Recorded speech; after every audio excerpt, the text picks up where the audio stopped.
अभी तेज बारिश हो रही है। चिड़िया के तीनों बच्चे बहुत डरे हुए हैं। पहली बार बारिश देखी है और उन्हें समझ में नहीं आ रहा है कि अब मैं क्या करूं। बच्चे माँ का इंतज़ार कर रहे थे। इधर लाडो चिड़िया बारिश में फंसी हुई थी। एक पेड़ के डाल पे बारिश से चिपके बैठी हुई थी। अभी चिंता हो रहे थे कि बारिश शुरू हुए काफ़ी समय हो गए, मेरे बच्चे ठीक होंगे ना। इतना कह के सोचने लगी। तभी की देर में काले कौवे तेज़ बारिश में उड़ते हुए अपने घोंसले की तरफ जा रहे थे। उसे लाडो चिड़िया को देख पेड़ के डाल पे आके बैठ गया और पूछने लगा, बहन क्यों ये तेज़ बारिश में तुम बैठी हुई हो? तुम्हारे बच्चे घर पे अकेले होंगे और वो डर के मारे सहमे होंगे। लाडो चिड़िया बोली, हाँ भैया, डर के मारे तो सहमे हो गए क्योंकि उन्होंने पहली बार बारिश देखा होगा। मुझे जल्द से जल्द अपने बच्चे के पास जाना होगा। हाँ बहन, तुम जल्द से जल्द अपने बच्चे के पास चल जाओ। हाँ भैया, एक बार मैं जब सोन चिड़िया के घर गया तो वहाँ पे बाज उसके बच्चे को मार के खा रहा था। तभी मैं उसके पास गया, उड़ के गया और बोला, है दुष्ट बाज, तुम उस बच्चे को छोड़ दो, तुम्हारे लिए ठीक नहीं होगा। छोड़ के यहाँ से भाग जाओ, वरना तुम्हारे लिए अच्छा नहीं होगा। तुम यहाँ से ले जाओ, तुम्हारा क्या काम है। काश अगर मेरा पेट आज भरा नहीं होता तो इसके से तुम दोनों को भी खा जाता। किसी दिन तुम मुझे मिलना, मैं तुम्हें भी खा जाऊँगा। तुम मेरे इलाके में नजर आना। ये कहकर बाज वहाँ से उड़ गया। बुलबुल चिड़िया सोचने लगा। फिर थोड़ी देर में सोन चिड़िया आया। अरे ये मेरे बच्चे को किसने मार दिया? उस बाज को मैं नहीं छोड़ूंगी, मैं उसे सबक सिखाऊंगी, बहुत ज़्यादा सबक सिखाऊंगी, मैं उसे छोड़ूंगी नहीं। वो मेरे बच्चे को मार के खा गए। तुम्हारे बच्चे को बाज ने मारा, मैं तुम्हारे बच्चे को बचा लिया हूँ। अगर मैं नहीं रहता तो ये तुम्हारी तीनों बच्चे। लाडो चिड़िया, तुम्हारा बहुत बहुत धन्यवाद कि तुमने मेरे बच्चे को बचा लिया। अब मैं उसे नहीं छोड़ूंगी, मैं उसे सबक सिखाऊंगी। खुद तुम उसे कुछ मत करना, हमें होशियारी से काम लेना है, क्योंकि वो सिर्फ तुम्हारे बच्चे के लिए नहीं, ये पूरे जंगल के बच्चे के लिए ख़तरनाक है। उसे एक होशियारी से उसे ख़त्म करना है, दिमाग लगा के उसे ख़त्म करेंगे। सोन चिड़िया, ठीक है लाडो, तुम जैसा कहोगी वैसा करेंगे। तो चिड़िया ने इतना कहकर आ गई। तो ये सब तुम सही बता रही हो बहन, इस जंगल के बच्चों के लिए बहुत ही हानिकारक है ये दुष्ट बाज। इसको दिमाग लगाकर इसे मारना होगा। और तुम भी बहन अपने बच्चे के पास जाओ। हाँ भैया, ठीक कह रहे हो, मैं भी जाती हूँ अपने बच्चे के पास। ये तेज़ बारिश का परवाह करे बगैर मैं जाती हूँ यहाँ से। इतना कहकर कौवा चले गए अपने घोंसले की तरफ और सोन चिड़िया सोचे, मुझे हर हाल में अपने बच्चे के पास जाना होगा।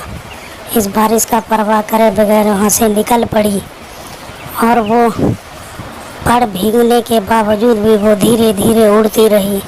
किसी भी तरह से जाती रही, अपने घर की ओर बढ़ती रही। इतनी तेज़ बारिश में उसकी पंख भीगने के बावजूद भी उड़ती रही और वो जाते जाते दुष्ट बाज के इलाके से गुजर रहे थे। तभी अरे देखो वो शिकारी चल के खुद आ रहे हैं हम लोग के पास। आज तो दावत खाने का मज़ा ही कुछ और आ जाएगा। इनमें लाडो चिड़िया की नज़र बाज पे पड़ी। फिर बाज ने रोका, रुक जाओ, तुम इतनी बारिश में कहाँ जा रही हो? लाडो चिड़िया सोचने लगी और दिमाग से काम ली उसने और फिर उसका सामना करना ही ठीक समझा। वो आके उसके सामने खड़ गई। लाडो चिड़िया, इतनी तेज़ बारिश हो रही है, मैं अपने घर की ओर जा रहा हूँ, तुम ऐसे कैसे जा सकते हो मेरे इलाके से होकर? तुम्हें जाने नहीं दूँगा। अरे इसको तो खाने का मज़ा ही कुछ और आएगा।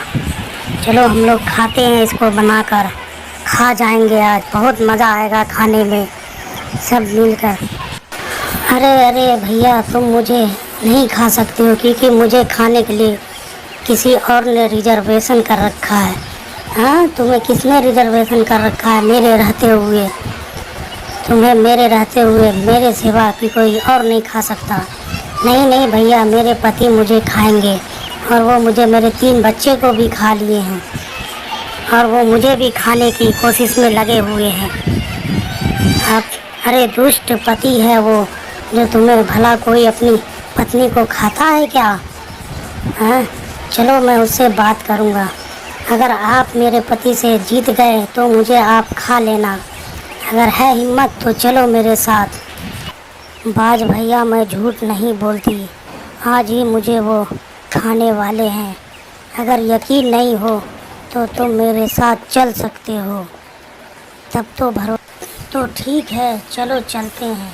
सोन चिड़िया आगे आगे उड़ने लगी और पीछे पीछे बाज और उल्लू उसके पीछे पीछे उड़ने लगा। काफ़ी देर तक उड़ता रहा आसमान में सारे के सारे, और जब वो बाज के इलाके पहुंचा तो सोन चिड़िया बोली। बाज की नज़र लाडो चिड़िया पे पड़ा तो बाज बोलने लगा, उस दिन तो तुम बच गई थी, आज मेरे चंगुल से नहीं बच पाओगी, आज मैं तुम्हें नहीं छोड़ूंगा। ये सोचने लगा मन ही मन। इधर लाडो चिड़िया, बाज तुम रुक जाओ, मैं उसके पास से होकर आती हूँ, उसके बाद तुम मुझे खा लेना। अगर मैं बच गई तो तुम मुझे खा लेना। फिर लाडो चिड़िया उड़ते उड़ते बाज के पास आके बैठा। बाज बोला, रुको। तुम इधर से कहाँ से जा रही हो? आज तुम्हें नहीं छोड़ूंगा। उस दिन तो तुम मेरे खाने के आड़े आई थी, आज मैं तुम्हें नहीं छोड़ूंगा। देखो मुझे बचाने के लिए मेरे पीछे कितने सारे बाज हैं। अच्छा, तो तुम्हें ये बचाएगा। ठीक है, तुम इसको मेरे सामने लाओ, मैं इसको पहले मारूंगा, उसके बाद तुम्हें। ठीक है। इतना बुलबुल चिड़िया बोलने लगी, बोल के बाज से। फिर उसके बाद बाज बोला, ठीक है, तुम उसको भेजो। बुलबुल चिड़िया गई और हट गई वहाँ से। दोनों बाजों में बहुत सारा घमासान झगड़ा होना स्टार्ट हो गया। देखो, ये मेरा शिकार है, तुम बीच से हट जाओ, नहीं तो तुम्हारे लिए अच्छा नहीं होगा। अच्छा, मेरे लिए अच्छा नहीं होगा, ये मेरा शिकार है, तुम बीच से हट जाओ, नहीं तो ये तुम्हारे लिए अच्छा नहीं होगा। दोनों इसी बात पे बहस करने लगे। बहुत ज़्यादा बहस होते होते आपस में बहुत लड़ाई हुआ, बहुत ज़्यादा लड़ाई, काफ़ी देर तक लड़ाई चलने लगा और उसके बाद दोनों घायल हो गए। उसके बाद थोड़ी देर बाद वहाँ पे लाडो चिड़िया आई। अरे बेवकूफ़ मूर्ख, मैं तुम दोनों को आपस में लड़ा दिया हूँ और मैं अपना बदला ले लिया हूँ, क्योंकि तुम पूरे जंगल के लिए खतरनाक साबित हो रहे थे। इसीलिए मैं तुम दोनों को आपस में लड़ा के ख़त्म करवा दिया हूँ। अब मेरा जंगल और हम सब सुकून से रह सकेंगे, तुम यहाँ पे मरो। इतना कहते ही लाडो चिड़िया वहाँ से उड़ गई और वो अपने घर की ओर चल पड़ी। काफ़ी देर तक जाते जाते वो आके अपने घोंसले के पास आया। अरे ये क्या हुआ, मेरे बच्चे कहाँ गए?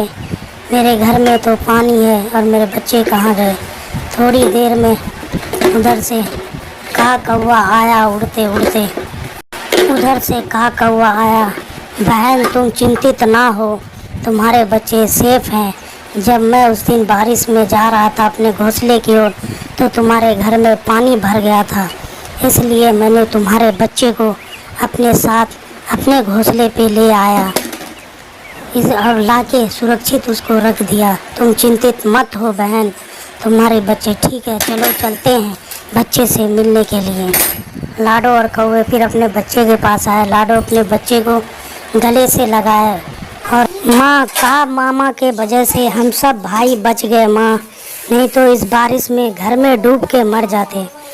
फिर बुलबुल चिड़िया, भैया आपका बहुत बहुत धन्यवाद।